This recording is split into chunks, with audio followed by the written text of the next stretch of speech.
Hello and welcome to this week's Find Out Friday. My name is Robert Saville and I'm Research Manager for Cereals and Oilseeds. This week we're going to find out about the Sclerotinia Risk Alerts Forecast tool.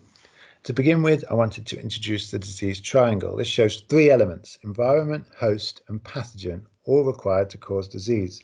In the case of sclerotinia, the host or seed rate needs to be in flower to be susceptible.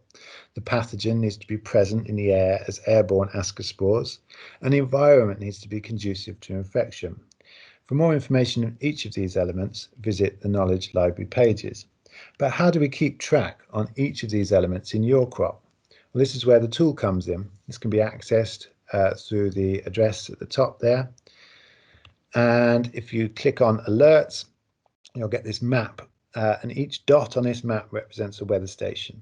And the colour of the dot represents the sclerotinia infection risk for today and the next 48 hours.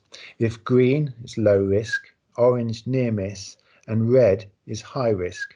So you can click on the dot for the weather station that's closest to you, and that populates these graphs.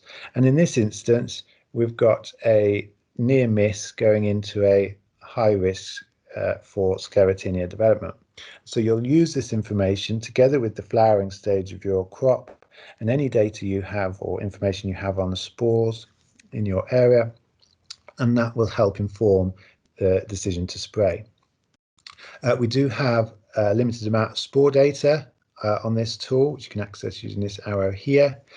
So this is from a network of 6 spore traps through the UK, and this is updated every Friday for the preceding week, and just helps to add information to your decision. So that concludes this week's Find Out Friday. Thank you for watching.